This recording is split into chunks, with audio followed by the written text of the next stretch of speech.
Hello.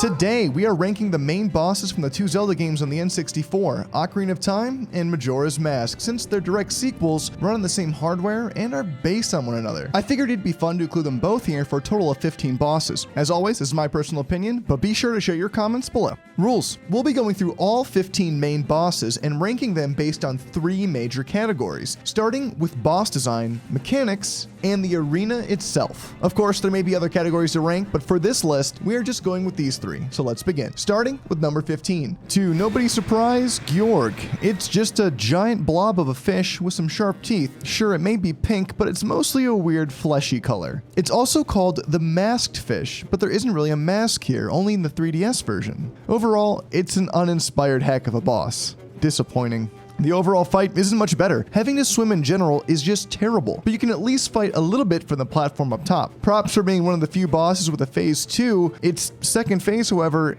is just more fish. This thing is incredibly annoying to fight and does a lot of damage. For the arena, well, it has water, but it's pretty basic with a small tile of surface land in the middle. It's functional for the fight, but completely dull. All this marks us as our worst boss on the list. Don't worry, it only gets better from here.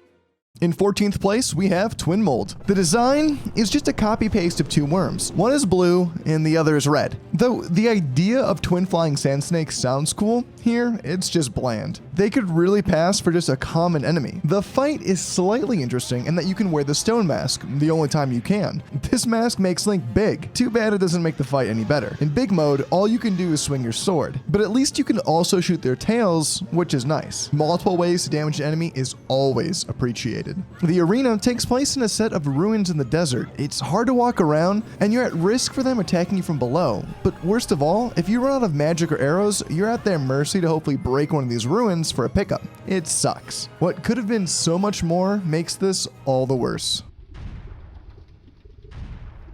In 13th place, King Dodongo. This giant version of a common enemy sports a bigger mouth with a slightly gray-green skin. A giant prowling fire-breathing dinosaur is cool, but this just being a larger Dodongo, I was hoping for a little more. Props for the rolling though. Mechanics are a little straightforward, being more of a puzzle than a proper fight. That being said, it's still fun enough and makes for a tense first encounter as you try to figure out that throwing bombs in its mouth is a good idea. The arena is properly laid out and has some lava right in the middle. This map also mimics other 2D Zelda boss arenas, which is a neat touch. There are strategic bomb flowers laid around and the tight spacing makes for a very tense fight. Overall, a decent boss. Pretty simple, but no glaring flaws either. One of my least favorite fights comes in the next form of Morpha at number 12. The water temple was the bane of many an Ocarina of Time player, and the boss wasn't much better. The design is just a water tentacle with a fleshy blob inside. True, it wiggles around, but so do earthworms. Eventually, more tentacles form to life, but they don't make this boss any more cool looking. The fight itself is pretty bad too. You're forced to try to hit the blob inside without getting grabbed by the water. In the end, you can use your sword or hookshot to try and pull it out, but either way, it can be tricky. The arena is bland, with only the smallest bit of water in the middle. Trust me, I'm happy about that, but for a boss to limit themselves to such a small puddle of water is kind of odd in the water temple. Jumping on these platforms in the middle is nothing more than a death sentence, and the room is coated with spikes on every wall. Overall, this death trap has a boring boss inside. Morpha only ranks this high because it's at the very least a little unique for what that's worth. Next up at 11, Goat. The mechanical bull is a sturdy foe, and its design is pretty cool. With a menacing face atop the bull-like machine, it's intimidating. But wait a minute, how does this make sense? It's very rare that we see mechanical enemies in the first place, and this one definitely doesn't fit the tone of the Ice Temple. It's a mechanical bull that caused an ice storm? Sure. The mechanics are fun as you have a few options to fight it. Of course, the intended idea is to use the Goron roll and damage it. The more you do so, the more stage hazards appear, which is a great touch. The falling rocks, lasers, and bombs can be tough, but that's what makes this fight all the more fun. The arena is functional. In the end, it's a giant circular loop with magic pots and bumpy terrain perfectly placed for some sweet Goron air. It's pretty fun, but nothing too spectacular. Overall, a solid entry.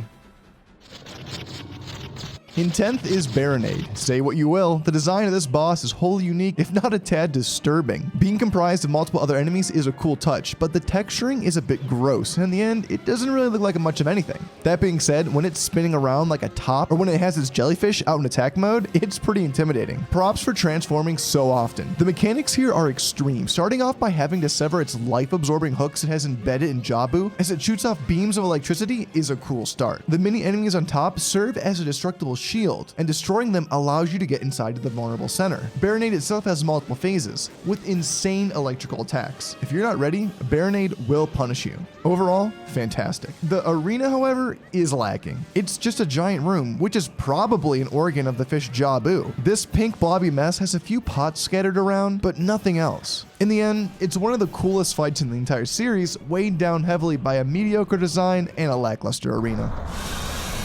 Number 9 is the Lava Dragon Volvagia. Unlike the basic twin mold, this flying snake looks the part. With fiery hair, 2 blackened horns, and an evil grin, it lets you know that this boss means business. The design is just great, and its appearance of a long, slender body flying and looping through the air just adds to the epicness when it breathes fire out. The mechanics are solid. There are a few phases where it gains invincibility, which is always lame when you have to wait to attack something, but aside from that, it's a pretty fun fight that has a glorified whack-a-mole section. The arena is perfect. A floating platform in a giant room of molten magma fits the part. It's a shame there isn't more to it, but it's functional, as the boss hides in these small molten holes in the middle, requiring Link to stay near at all times. The side of the platform is climbable, which is nice, and I always appreciated how the entry platform gets swallowed by lava. This is a very good boss.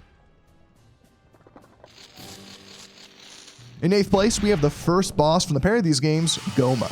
A classic enemy returning for its first appearance in 3D is much appreciated. The armored arachnid certainly fits the part and looks super creepy with its giant menacing eye. The fact that it can climb up in the ceiling and lay eggs, which also look disturbing, only adds to the mystique of this boss. It's both intimidating, terrifying, and a huge improvement over past Gomas. The mechanics are as you'd expect. Hit the giant eye and wail away. The fact that it can lay eggs, which adds enemies to the fight, is refreshing. But it's a shame how short the fight is, because this is a fun one. The arena is just superb. You can really feel like this is a spider's den, a parasite feeding on our great Deku Tree. As you enter, a fog lingers low, and all you can hear is the boss somewhere in this dimly lit cavern. It hides away at the beginning, forcing the player to look up in the dark to try to find where it is, which is just genius. Overall, it's a shame this gem of a boss doesn't rank higher, but from here on out, only the best bosses remain.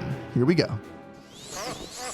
Number 7 is Ganondorf, the great king of evil. This guy looks cool. This guy's got dark swagger. He'd take over the whole world and look good doing it. His attacks even have a flashiness to them, and the fact that you can hear his screams and yells just adds to the epicness of this fight.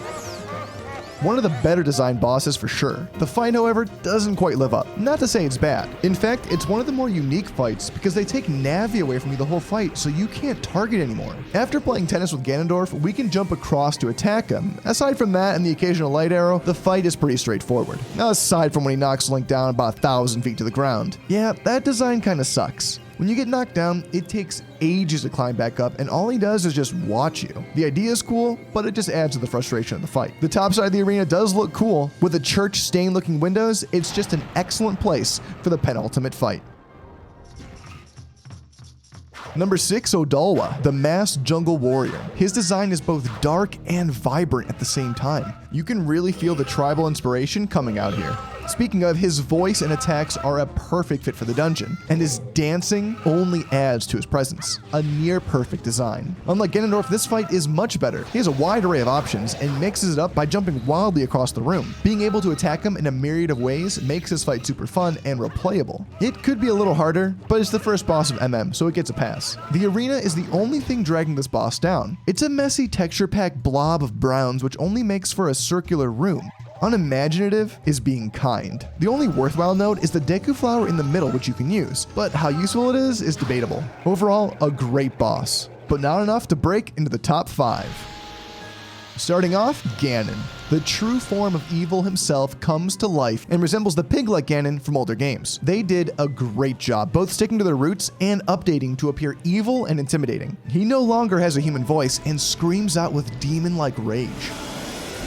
His golden swords are a sight to behold. Overall, his design is incredible. The only downside is that it's so dark, we only really get to see his glowing eyes as the fire burns in the background. The fight itself is excellent. No gimmicks here, just you and Ganon in an epic sword battle to the death. His swings are large and fast, but his overall movement is cumbersome. His weak spot is his tail, but you can also use light arrows to help stun him. For the uninitiated, this battle is very tough, as he can quickly deplete your hearts in an instant. Of course, many weapons work, but in the end, it's the Master Sword which must deliver the final blow. A nice touch. The arena is epic. Fighting in the ruins of Hyrule above a lava pit with fire burning all around you, I mean, what more could you want? The fact that Zelda screams in horror as you get hit only adds to the atmosphere as you face off against the ultimate evil. A truly remarkable final battle.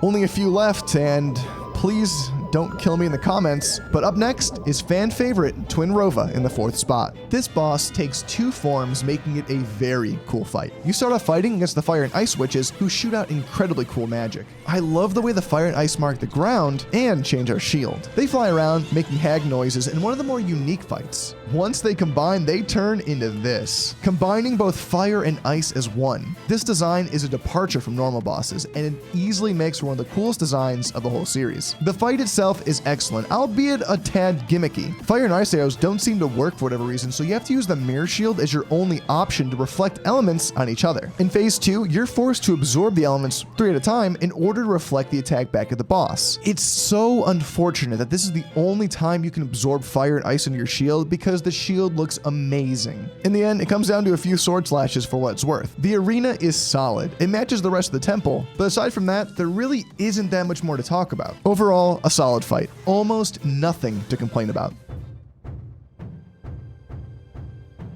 Number 3 oozes atmosphere. It's of course Bongo Bongo, the Phantom Shadow Beast. The design of this boss is plain awesome. 2 detached hands banging down on this drum with a giant upside down floating body with nothing more than a giant red eye for a head.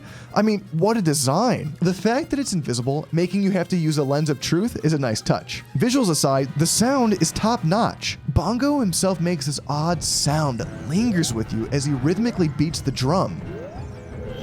I can still hear it in my dreams. The fight itself is great, but he is sure to wreck you the first time you face him. Using the lens slaps you for precious magic as you try to find a way to disable his attacks. But getting a breather here is hard, as his rhythmic drumming makes Link bounce up into the air non-stop. Many options work to hit and neutralize his hands, which is appreciated, because if you don't, you're gonna get knocked off in the poisonous nether beyond. Overall, his fight is amazing. The arena is also superb. Playing into his attacks, you stand atop a drum which bounces Link up every time he hits it, making this all the more difficult. Being knocked out in the green poison is the worst, but it just feels right. You could easily make this your number 1 spot, and I wouldn't blame you.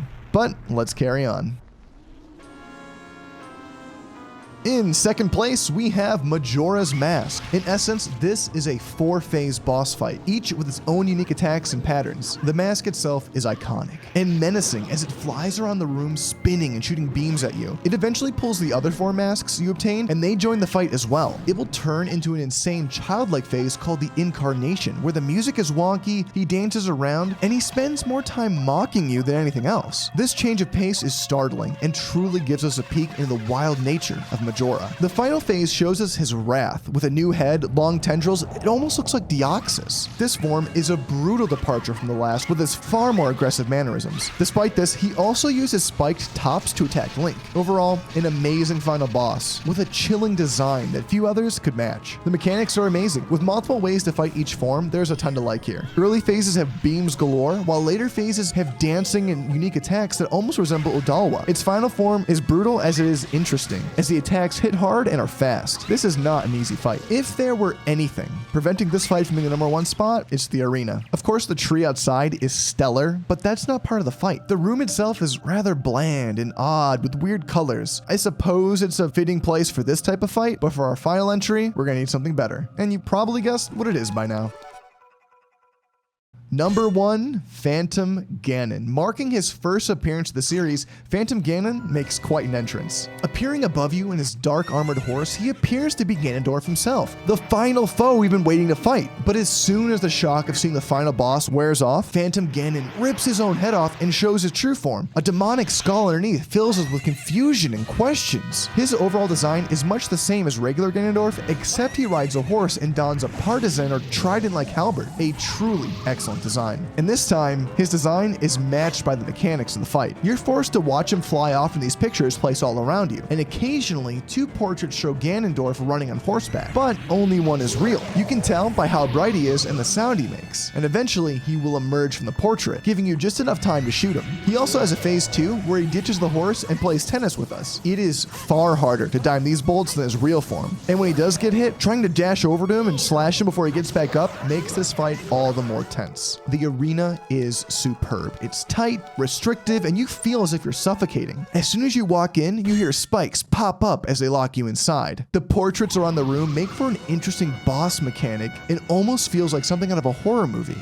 In phase 2, volleying the light beams back and forth is so much harder in this tight, restrictive space. But overall, this arena marks for a truly engaging and thematic boss battle. And for these reasons, Phantom Ganon places number 1 on my list. But of course, your list might be different. In the description, you can find a link to a list of how I rank the bosses, if you're interested in that kind of thing. But tell me, what is your favorite and least favorite N64 bosses? I'd really like to know and discuss them in the comments below. I'm Brando, until next time.